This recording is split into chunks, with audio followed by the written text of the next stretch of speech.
Hi, I'm here to welcome the new Dean of the Business School. Oh yeah, it's just over there. Hi Peter, welcome to the Business School and Imperial. Well, thanks. I'm excited to be here. Okay, let's jump straight in. You've had an impressive international career. Well, thank you. Where did it all start? You know, it actually all started in a cement plant in British Columbia. That's where I worked through the summers to pay my way through university. And when did you first live in Europe?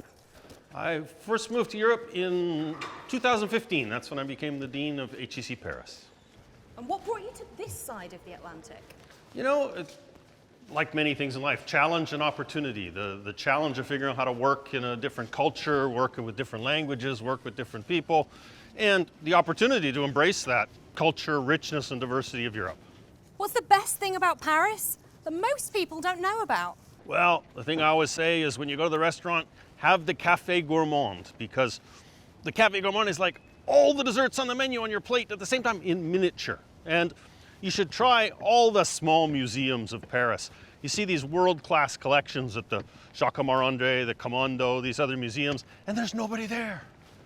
And how's your French? C'est pas mal du tout, et le vôtre? Très mal. What appeals to you about living in London? Apart from Imperial, of course. Well, of course, apart from Imperial, but look, London's a world city. It's a magnet for people from all around the world, and you've got the richness, the diversity of the place, you've got the culture, the history. What more could you ask for? The V&A or the Science Museum? Well, it's not a fair choice. If you make me say, I'm going to say the V&A, but you know what, really for me, it's the Courtauld. What will be your regular order at the Business School Cafe? Cafe latte, but only before noon. After that, it's mint tea. Where did you choose to study and why? You know, I did my undergraduate degree at McGill University. I'm a first-generation university student, and I think when you're a first-generation student, you often just look close to home, and I was lucky enough that McGill was home. I went to McGill and came back 20 years later to be the Dean of the Business School. Your academic expertise is in information technology and innovation management. What topic are you most interested in? Oh, I see, now we're getting serious about things.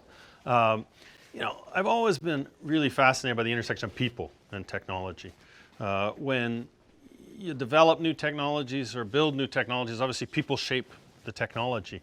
But, you know, it's also the case, as we know, that technology shapes people. It changes the way we think, it changes the way we behave, and increasingly, it changes the way we live our lives. And I think that's something we really have to come to grips with, understand, and harness if we want to get value and benefit from our technologies. Who are the business leaders you're following most closely right now? You know, I'm probably supposed to say Elon Musk, who I taught as an undergraduate student, by the way, but that's a story, I think, for another time. But you know, in reality, my niece and her husband, they're both creating their own startups. They've both developed startups that have a social purpose and a social mission, and that makes me optimistic about the future. Steve Jobs or Bill Gates? Well, look, if I have to choose, Bill Gates, but you know, I do wear a lot of black t-shirts. What are the big opportunities businesses need to think about today? You know, we often think business and technology and how to exploit technology. I think the real key is trust. It's about how you create and develop trust with your customers, with your stakeholders, with your employees, and how you maintain that trust, because it's something that's very fragile and easy to lose. Rumor has it you enjoy salmon fishing. Is this true? Yeah, it's true, but you know, salmon fishing is an excuse to be out in nature.